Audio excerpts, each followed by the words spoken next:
O Saber Direito desta semana é com o professor João Roberto Franco e o curso é sobre recuperação judicial. Nas aulas você aprende todos os passos da recuperação judicial. Tudo isso você vê agora no Saber Direito. Olá, meu nome é João Roberto Ferreira Franco, eu sou advogado, professor. Nós vamos dar continuidade ao curso de recuperação judicial e hoje o tema é a Assembleia de Credores. A Assembleia de Credores tem um papel fundamental no projeto de recuperação judicial. A Assembleia de Credores é a que, dentro do prazo especificado por lei, vai aí decidir sobre a aprovação ou não do plano de recuperação judicial. Conforme eu disse para vocês na aula anterior, o plano de recuperação judicial, ele trata de um plano de negócios e de um parcelamento das dívidas existentes antes da recuperação judicial. Esse plano, ele é levado aos credores e são os credores que, ao final, vão decidir ou não o que acontece com essa, se é aprovado ou não, o que acontece com esse plano de recuperação judicial, se ele será aprovado ou não, se ele terá aí sucesso ou não. Mas o que é a Assembleia de Credores? A Assembleia de Credores nada mais é do que a reunião, né, em assembleia, sem dúvida, dos credores e de todos eles, da empresa em recuperação judicial, credores anteriores ao pedido de recuperação judicial, credores que foram relacionados pela empresa, credores que foram mostrados ao juízo e que vão aí compor um grupo que aprovará ou não o plano de recuperação judicial apresentado. Esses credores, eles são inseridos pela empresa ou podem também se auto-inserir dentro da recuperação judicial. Como eu tinha dito para vocês, é muito importante a empresa fazer essa medição, essa conferência do seu passivo e dos seus créditos que estão aí atrasados e que serão objeto da recuperação judicial para apresentar na petição inicial. Caso haja alguma divergência, são os credores agora que poderão e deverão impugnar as questões relativas ao crédito, né? Então, por exemplo, se você disse na sua petição inicial que haveria um valor errôneo, um valor divergente daquele que o credor acha que lhe é devido, o credor que vai fazer essa impugnação, essa contestação. Se você esqueceu algum credor, o credor que vai dizer, olha, eu sou credor desta empresa e eu gostaria que o meu crédito estivesse inserido na recuperação judicial para eu participar da Assembleia de Credores, né? Recapitulando um pouco, você lembra que a Assembleia de Credores somente vai acontecer se o plano de recuperação judicial, se o projeto de recuperação judicial for impugnado por algum credor, né? E a impugnação aí não é de crédito, ok? A impugnação, na verdade, é de objeto, ou seja, se o credor não concorda com o plano apresentado. O crédito, se ele existe ou não e qual o valor, ele não tem poder para indeferir um plano de recuperação judicial. Então, se não houver impugnações, a gente parte para a Assembleia de Credores, né? Então, apresentado os credores em juízo, o credor vai ou não impugnar ou não seu crédito, ele vai contestar ou não, dizer se existe ou não. E o que é interessante é que muitas vezes o que acontece? Os processos judiciais contra a empresa, porque vejam, uma empresa em dificuldades financeiras, obviamente, ela tem aí uma gama de processos judiciais, né? A coisa começa a se perder, e aí a empresa começa a ter ações judiciais contra si. Essas ações judiciais, muitas vezes, elas pendem discussões relativas ao crédito, né? É o caso, por exemplo, de créditos trabalhistas. O que acontece? Essa discussão sobre a liquidez, né, do crédito, ela continua, né, no processo original, né, para se alcançar o valor desse crédito. Pois bem, esse crédito que está inserido na recuperação judicial através de uma habilitação ou de uma informação do próprio devedor em recuperação judicial, ele às vezes está sendo discutido o seu valor em uma outra esfera, a sua liquidez em uma outra esfera. Então, esse crédito, ele vai dentro daquilo que o credor, ou deve ir, né? Aí depende de cada situação pontual, ele vai ou é inserido pelo devedor de uma forma que ele faça aí uma medição daquilo que ele acha provável ou certo que ele terá como dívida, né? Um exemplo claro é o dos casos de processos trabalhistas. Quando você tem aí um processo trabalhista, várias verbas estão em discussão.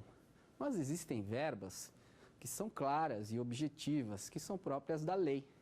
Por exemplo, as verbas rescisórias presentes aí na legislação do trabalho e que devem ser pagas pelo trabalhador. Em que pese o trabalhador não ter, ou deve ser pagas pelo empregador, desculpe. Em que pese, se a empresa não tenha pago essas verbas quando da demissão do trabalhador antes do pedido de recuperação judicial, né? Esses valores, de certo, já devem ser inseridos aí na recuperação judicial. Por quê? Porque outras discussões, como hora extras e danos, etc., essas discussões, elas não têm liquidez. Então, fica muito difícil mensurar na recuperação esse crédito. O que deve fazer a empresa de recuperação judicial? Inserir aquilo que é líquido e certo, exigível e que não tem contestação, no caso, as verbas rescisórias. Então, nesse sentido, você insere esse crédito e a discussão sobre o saldo, sobre outros créditos, fica na justiça originária até o trânsito em julgado, no caso aí do crédito trabalhista, a Justiça do Trabalho, né?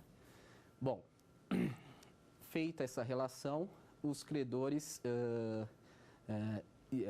o grupo de credores, né, ou a massa de credores fica composta e serão esses credores que farão parte da Assembleia de Credores, né? Essa massa de credores, essa massa de créditos juntos que serão inseridos lá e que farão parte da Assembleia de Credores. Agora, o que é interessante dizer é que dentro dessa massa de credores, a importância do valor do crédito, como a gente vai ver, ela tem fator fundamental na aprovação do plano de recuperação judicial ou não. Porque quem tiver o maior crédito tem um poder maior de votação lá na Assembleia de Credores, né?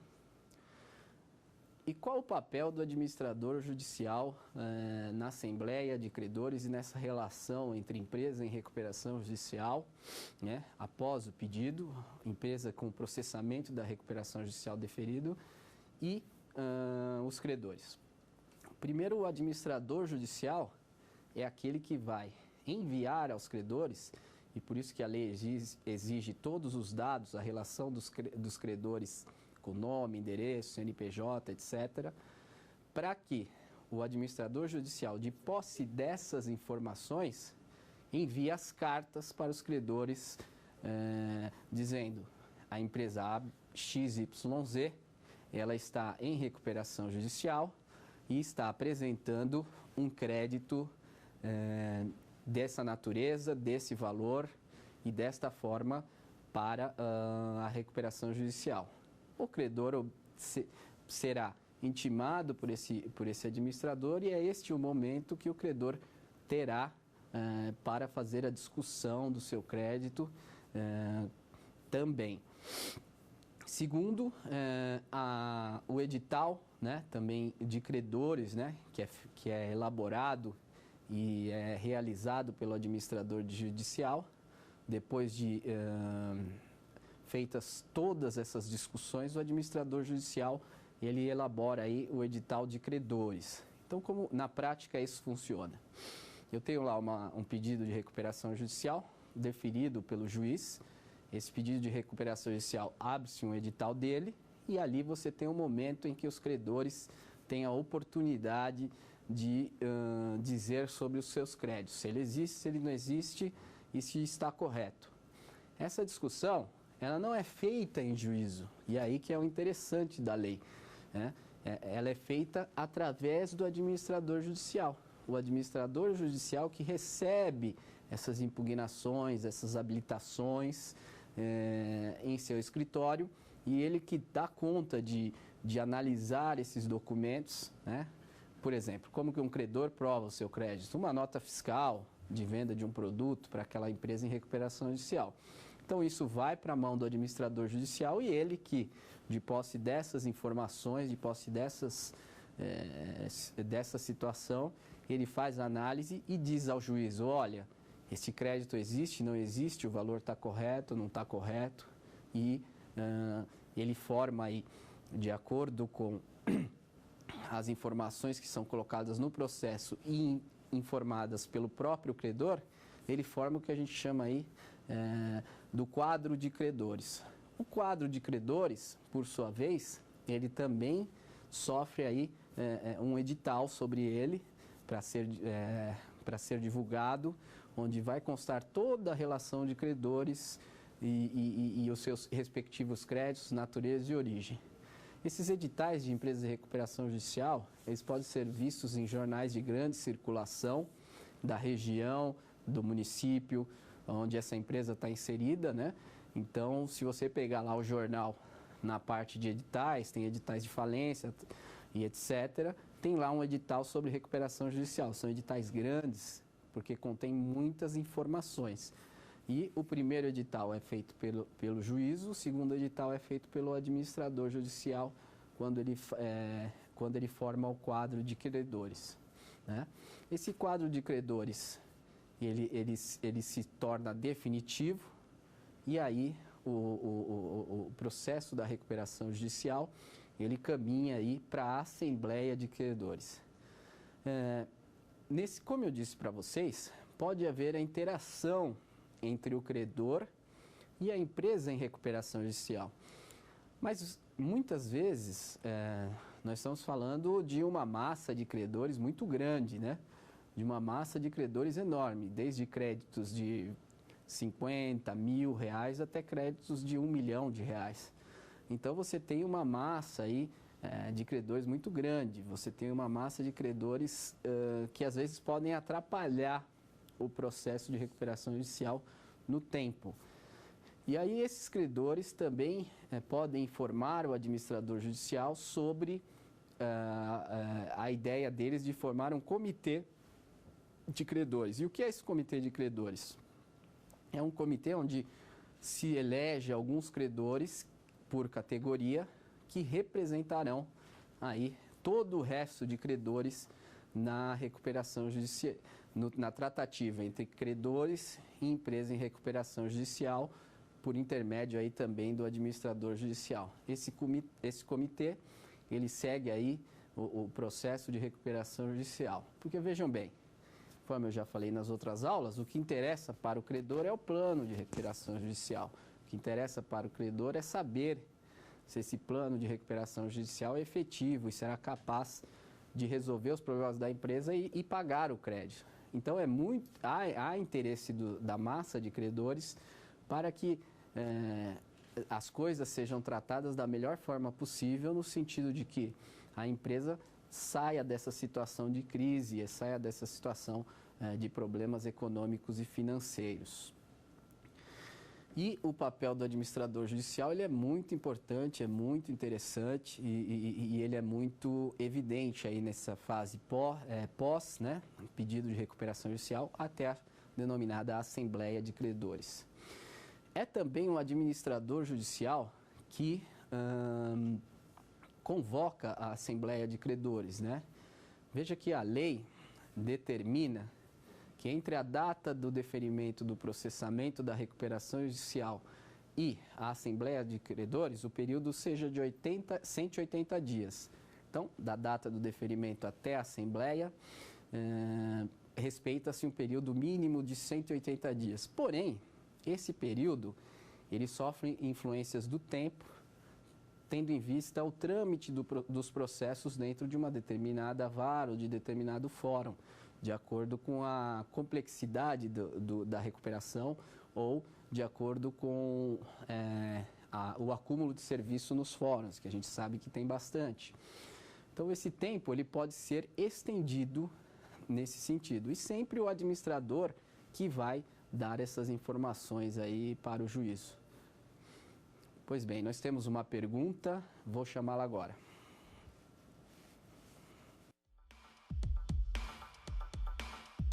O que acontece com um credor que faltar à Assembleia tendo sido aprovado o plano?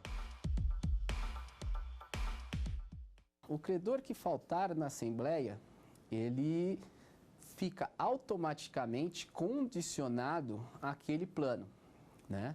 Então, tudo que está previsto dentro do plano de recuperação judicial, apresentado pela empresa e aprovado na Assembleia de Credores, sujeita aquele credor que faltou à Assembleia de Credores.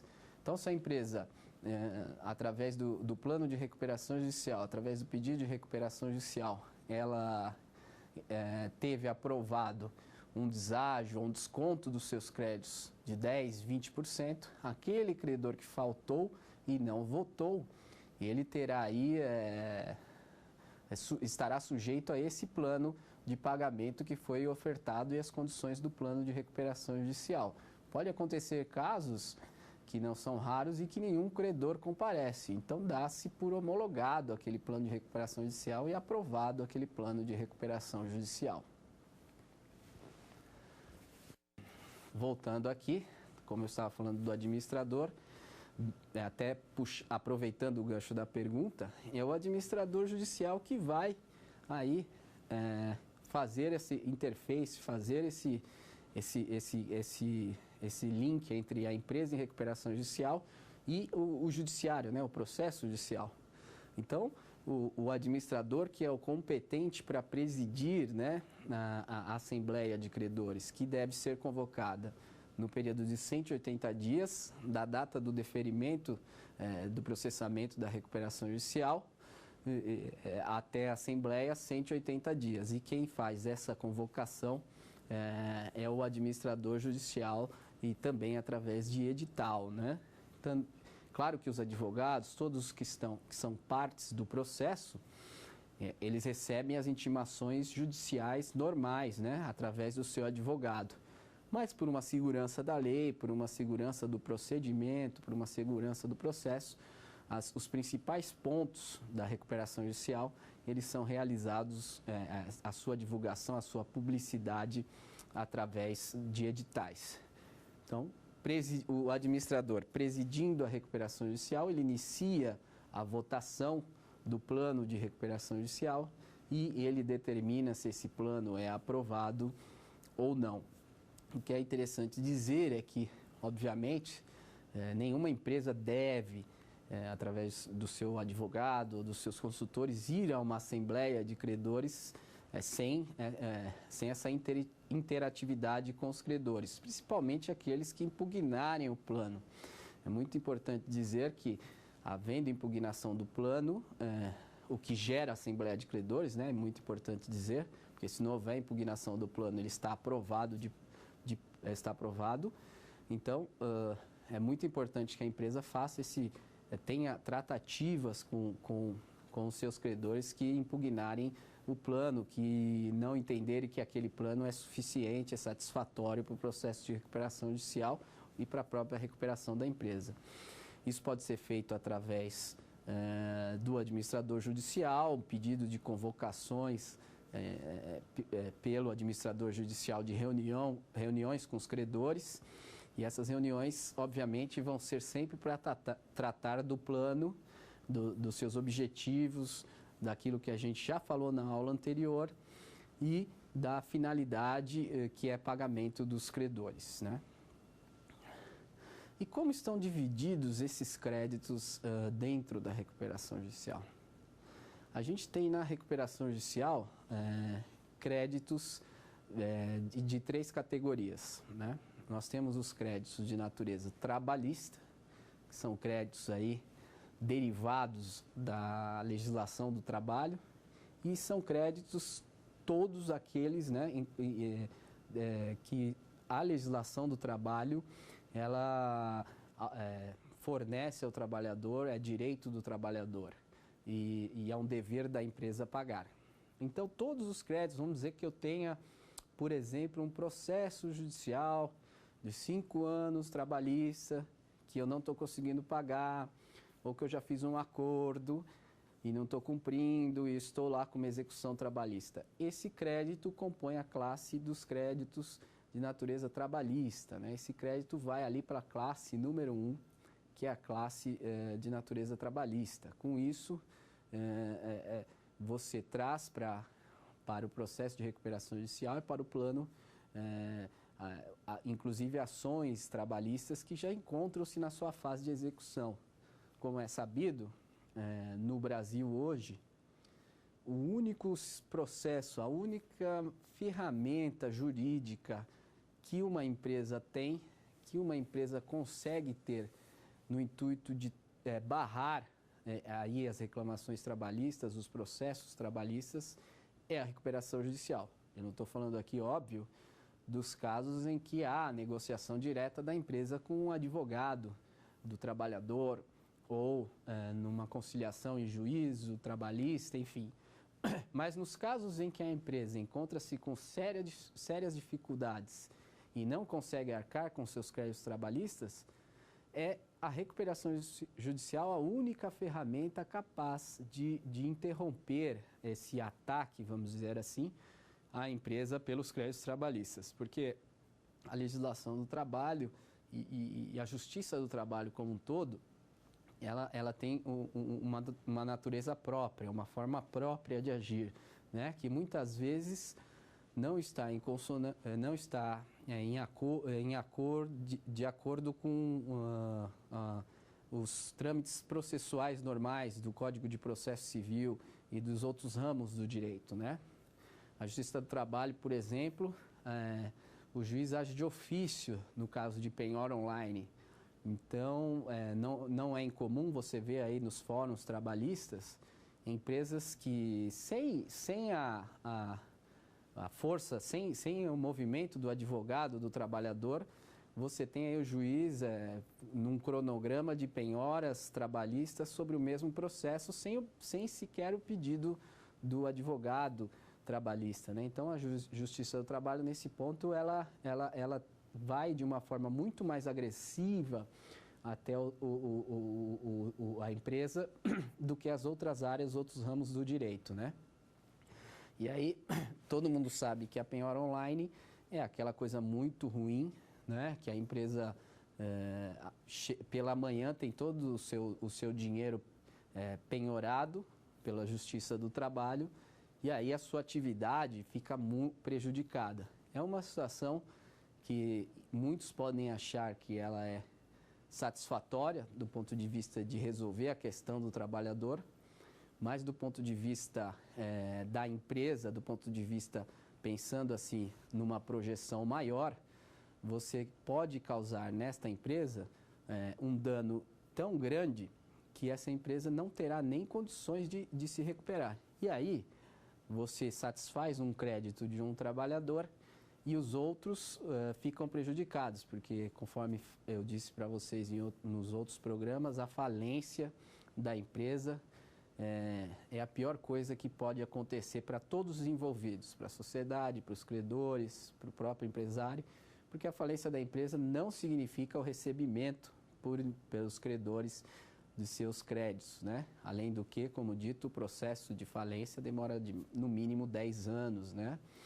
Então, o único instrumento hoje de direito que impede essa ação violenta da Justiça do Trabalho no sentido de busca do seu crédito é a recuperação judicial.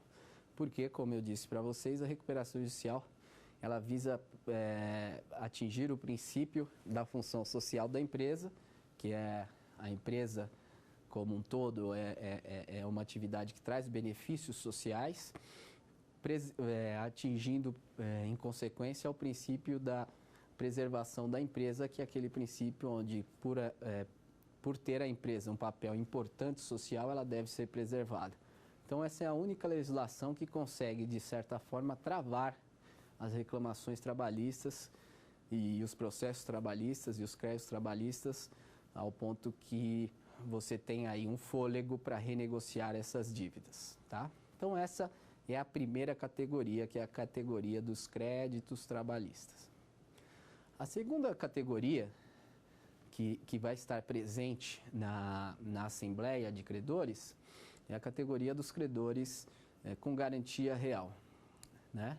Os credores com garantia real são aqueles credores, e na sua grande maioria, bancos e instituições de crédito, né? São aqueles credores que fornecem um crédito para a empresa, fornecem um numerário para a empresa, um valor, e para a assinatura do contrato, para o fornecimento desse valor, eles exigem uma garantia, uma garantia real. Não é a garantia de aval ou fiança do sócio, mas sim uma garantia de um bem móvel ou imóvel, né? Então, você pode requerer aí um empréstimo num banco de 50 mil reais e dar como garantia uma máquina da empresa, né? Um equipamento da empresa. Você pode dar um imóvel da empresa, você pode dar um carro da empresa, né? E isso aí vai tornar o crédito desse credor um crédito com garantia real. E dentro da legislação de recuperação judicial, esse crédito recebe um tratamento diferenciado, ficando na classe 2, que é o crédito com garantia real. A grande maioria, como eu disse, desse tipo de crédito são bancos, instituições financeiras e instituições de crédito. Por exemplo, factorings, né? Você observa muito factorings que, a hora que emprestam dinheiro para a empresa, exigem aí uma garantia para o empréstimo desse numerário, né? Isso a gente considera como uma garantia real e está na classe 2. Os créditos da classe 3, eles são todos os outros que não da classe dos trabalhadores e não da classe da garantia real. São os créditos que têm o nome de créditos quirografários, né? São os créditos aí que somam geralmente o maior número de credores. Você tem aí uma categoria onde são desde contas de luz, contas de água, contas fornecedores, né? A empresa que está em atividade, que se mantém na sua atividade, ela lida todos os dias com fornecedores, compra, vende insumos. Então, esses créditos estão na classe 3, na classe dos quirografários. Esses créditos também eles farão parte do montante que aprovará ou não o plano de recuperação judicial. É interessante porque você tem aí uma categoria, uma classe número 2, que são uma classe, às vezes, com maior volume em valores dentro da recuperação judicial, porque é onde estão inseridos os bancos. Você tem uma classe de trabalhadores também que é bastante numerosa, e você tem uma classe de credores quirografários que também é bastante numerosa. Então, a recuperação judicial é dividida em 3 classes, como eu estou dizendo para vocês: classe dos trabalhadores, classe dos credores com garantia real e a classe dos credores quirografários. A informação da empresa na recuperação judicial dessas classes é muito importante, porque ela influencia diretamente o resultado ou não da Assembleia de Credores no que tange a aprovação ou não do plano. É muito importante você ter inserido corretamente o crédito e ter o administrador judicial observado corretamente o crédito, porque isso vai influenciar diretamente na hora da votação do plano, da aprovação ou não do plano na Assembleia de Credores. Nós temos mais uma pergunta aqui e vamos chamar a pergunta. Eu queria saber se o credor pode ser representado na Assembleia por terceiros. Muito bem. O credor pode sim ser representado na Assembleia por um terceiro. Ele precisa constituir, para tanto, um advogado que o representará aí na hora da votação desse plano de recuperação judicial. A lei entende que o advogado tem poderes para representar todo e qualquer credor num processo de recuperação judicial. E é muito importante que, se o credor não puder, pessoalmente estar na recuperação judicial, na Assembleia de Credores, que ele se faça representar, principalmente se a intenção dele é a de aprovar o plano, é de dar um voto positivo para a empresa. Então, é muito importante que ele esteja presente na sua pessoa ou representado por um advogado. E por que essa pergunta foi bem interessante neste momento? Por quê? Porque a gente vai falar da forma como que é a votação dentro na Assembleia de Credores do plano de recuperação judicial.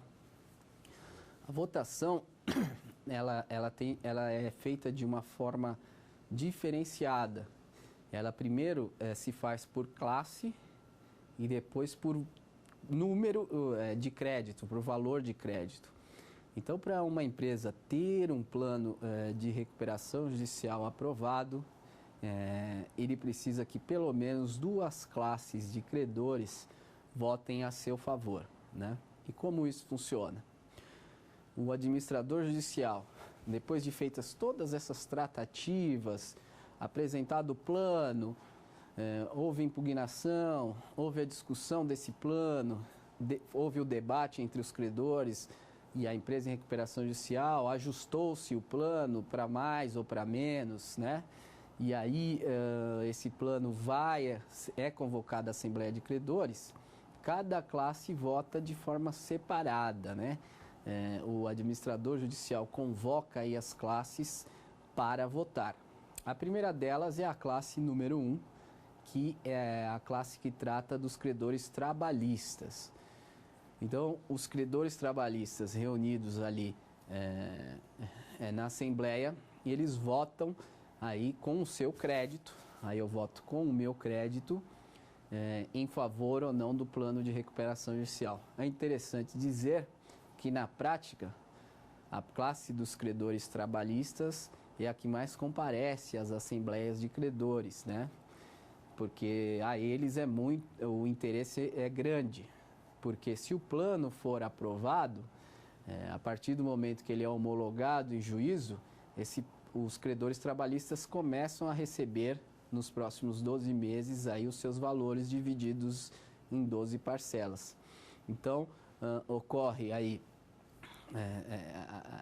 uma leitura breve, uma informação breve do administrador judicial sobre o plano, e esses credores trabalhistas, por meio de votação simples, levantam a mão, dizem o nome do seu crédito, dizem o seu nome e fazem para fazer constar aí o seu crédito, e há aí a conferência pelo administrador judicial, porque ele que preside a Assembleia de Credores, a conferência pelo administrador judicial daquela classe naquela votação, né? Se aquela classe naquela votação votou em favor do plano de recuperação judicial na proporção de 50% dos créditos mais um, podemos considerar que a empresa tem um voto a favor da aprovação do plano de recuperação judicial. A segunda categoria a votar é a categoria dos credores com garantia real, né? Na prática, esses credores eles são mais resistentes a planos de recuperação judicial que tenham a ver com redução de valores, que tenham a ver com prazos mais dilatados, que tenham a ver com carências maiores. Por quê? Porque esses credores têm guarnecido essa garantia que foi ofertada pela empresa antes da recuperação judicial, no momento da constituição do crédito. Então, esses credores sentem um certo conforto quanto à finalidade de aprovar ou não o plano, né? Então, veja, se for a falência, eu tenho a minha garantia aqui do meu crédito já estabelecida, onde eu vou utilizar dessa garantia para satisfazer o meu crédito. Então, essa é uma categoria muito mais difícil, muito mais complicada de se negociar, porque é uma categoria que você tem aí por trás a garantia envolvendo o crédito. Mas é possível também que muitas vezes essa garantia não seja suficiente para liquidar o crédito, ou já esteja aí defasada, ou perdeu o valor de mercado. Os credores também da classe da garantia real também não querem aí ficar no prejuízo ou perder aí aquele valor que foi cedido para a empresa em recuperação judicial. Então, eles vão e tem, obviamente, a intenção de aprovar os créditos. E a votação é da mesma maneira que a votação existente na classe dos trabalhadores. Por valor de crédito, os credores votam e aí, na proporção de 50+1, para aprovação ou não aprovação do plano de recuperação judicial.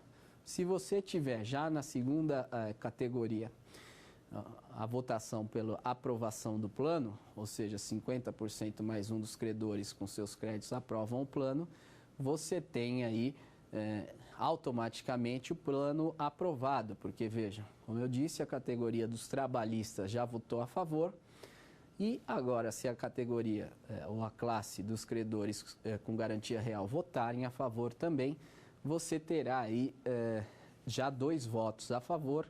A terceira classe pouco importa se ela votar contra, porque você terá um resultado final de 2-1 pela aprovação do plano.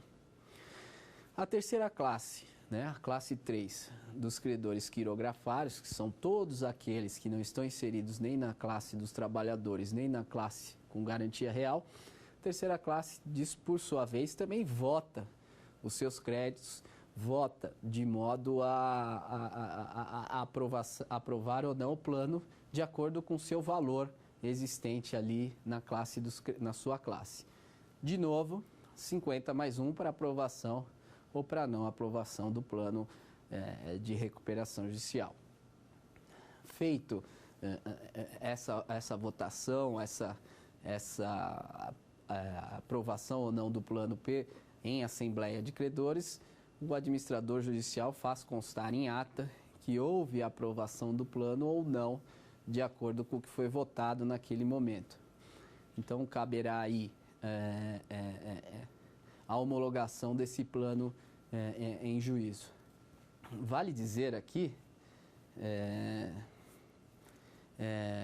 que a Assembleia de Credores ela é soberana, né? Não sofre interferência do juízo, e assim que entende a jurisprudência, quando se dá a aprovação do plano. Quando se dá a aprovação do plano, a Assembleia de Credores ela é soberana. E nem mesmo o juiz, ou um determinado credor, ele tem o poder de fazer alterar aquela votação, aquela aprovação do plano, desde que feita em conformidade, obviamente, com aquilo que diz a legislação. Essa Assembleia de Credores, ela é realizada em um local escolhido pelo administrador judicial, em conversas com a empresa, né? Dependendo do tamanho da massa de credores, é óbvio que vai ser necessário um espaço maior, vai ser necessário um local aí que atenda às necessidades dessa Assembleia. Muitas vezes, e dependendo da quantidade de credores, você tem uma situação onde são precisos até recursos tecnológicos, né? Com data show, etc., para para que todos os credores ali presentes tenham a noção exata do que está sendo apresentado e do que está sendo proposto. Porque na prática, não são todos os credores que durante o processo de recuperação judicial, durante esse procedimento que vai desde o deferimento até a Assembleia, são poucos os credores, não é grande a adesão de credores em estar tratando com a empresa, em estar em atenção com a empresa. Por isso, às vezes, como eu disse, constitui aí um grupo de credores para representar toda aquela massa de créditos aí, seja ele trabalhista, seja ele com garantia real ou quirografários, né? E muitos credores se deparam com aquela recuperação judicial a primeira vez na Assembleia de Credores, recebem a convocação e vão. Porque o credor, às vezes, tem um crédito muito pequeno, que, em verdade, o voto dele para sim ou para não tem uma influência muito pequena no resultado final.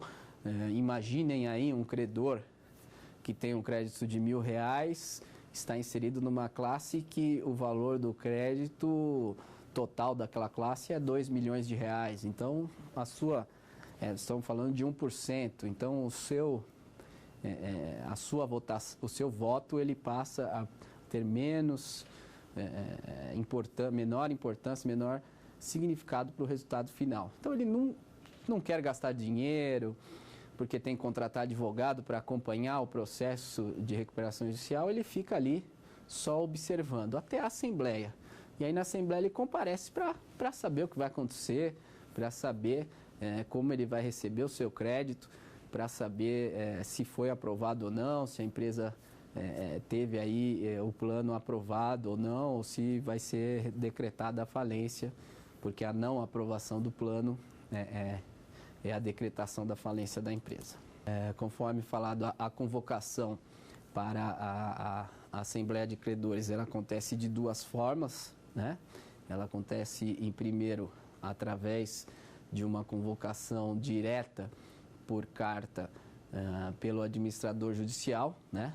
O administrador judicial envia cartas para todos aqueles credores que estão compostos no quadro de credores formados lá atrás já pelo administrador judicial, e também acontece via edital, onde a empresa e os seus... onde será realizada a Assembleia de Credores. Obviamente que essa convocação tem que respeitar algumas regrinhas básicas. Primeiro, essa convocação tem que respeitar um período mínimo aí de 8 dias para ser convocada. Tem que constar nessa convocação aí, obviamente, data, hora, local e o tema que será tratado, né? E essa convocação aí, ela acontece tanto de forma pessoal para cada credor, como através aí de um edital em um jornal de grande circulação. Esses credores têm que chegar no horário, porque também após aí um período de tolerância determinado pelo administrador judicial, esse credor perde o direito ao voto. Então, por exemplo, imagine uma situação onde a classe dos trabalhistas já votou e chega um trabalhador que quer votar. Infelizmente, essa votação está encerrada para aquele trabalhador e ele apenas vai ficar ali observando, né? E o seu poder de voto já foi, não será exercido por causa que ele não respeitou aí um horário pré-definido pelo administrador judicial. Então, é muito importante estar atento nos prazos e na forma da convocação para a Assembleia de Credores, senão para você não perder aí a sua votação, o que você tem que fazer ali no dia que está marcada a Assembleia. O que é interessante dizer aqui e pontuar mais uma vez é quanto ao prazo, né? Que o prazo para a convocação da Assembleia gera uma certa discussão judicial, né? Lembram-se que eu falei para vocês que a Assembleia deve ser convocada a partir de 180 dias do pedido de recuperação judicial. Então, do deferimento pelo juiz do processamento da recuperação judicial, conta-se 180 dias e veja, não são 6 meses, são 180 dias, então tem que se ficar atento a isso. Porém, qual que é a ideia da lei nesse sentido? É que quando um dos benefícios da lei de recuperação judicial é justamente a suspensão da exigência dos créditos por esse período de 180 dias. Quando você tem a suspensão dos créditos por esse período de 180 dias, você tem a obrigatoriedade, ou teria a obrigatoriedade de realizar aí a Assembleia de Credores também nos 180 dias. Nós temos uma pergunta, vamos chamar.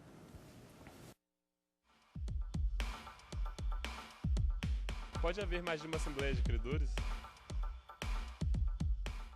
Muito boa essa pergunta, bem pontual e bem interessante para a parte aqui da aula, porque é verdade sim que pode haver mais de uma Assembleia de Credores.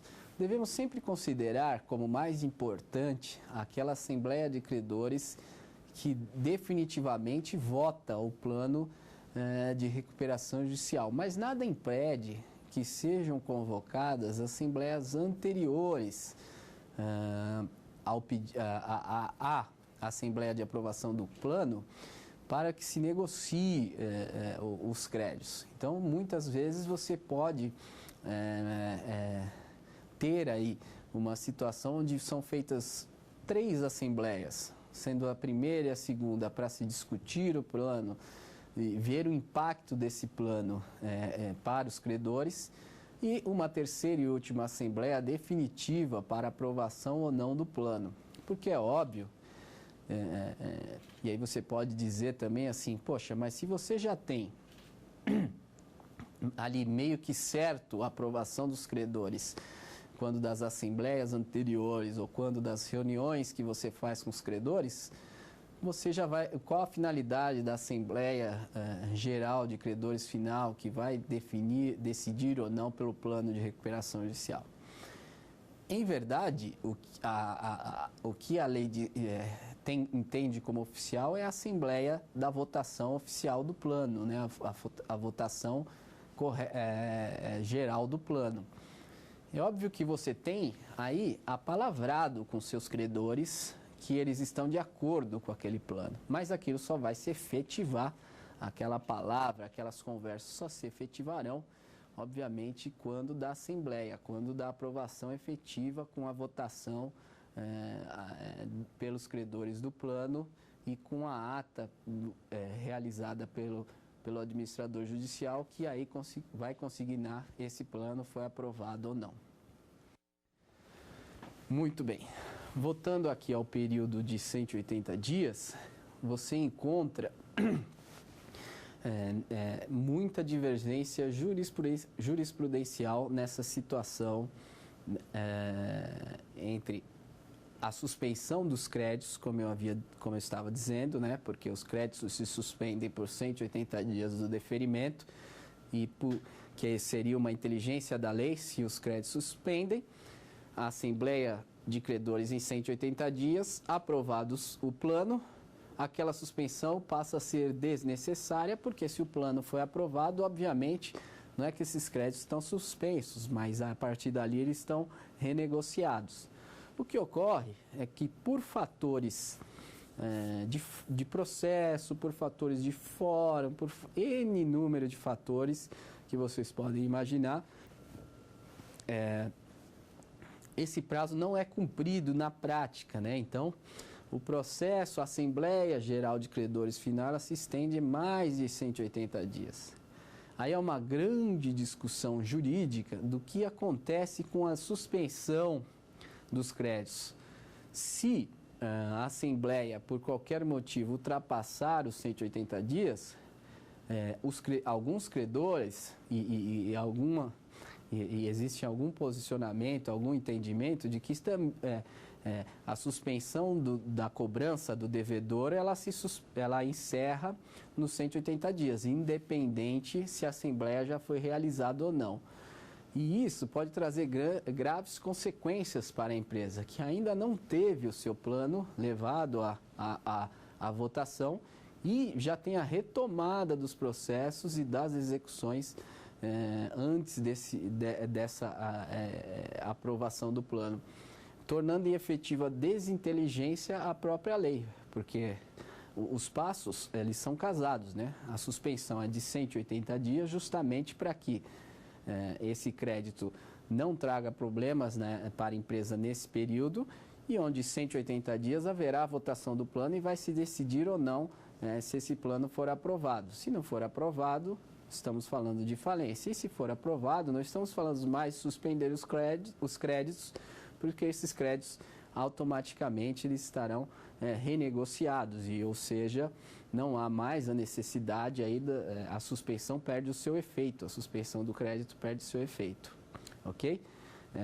Por último, temos aí, só para terminar o programa, temos um credor em especial que não pode votar. Alguns credores são aqueles, o próprio empresário, que ele pode ser credor, mas não vai votar, e credores com relacionamento com a empresa, até o 4º grau de parentesco com os sócios da empresa, também estão impedidos de votar sobre aquele plano. Seus créditos ficam lá, ficam sujeitos ao plano, na forma e nos moldes apresentados, mas eles não têm o direito de votar. Muito bem, encerramos por hoje. Gostaria de agradecer a todos e até a próxima aula sobre sentença na recuperação judicial. Se você ficou com dúvidas sobre o assunto, mande um e-mail para a gente, saberdireito@stf.jus.br. Você também pode estudar pela internet, acessando o site da TV Justiça, tvjustiça.jus.br.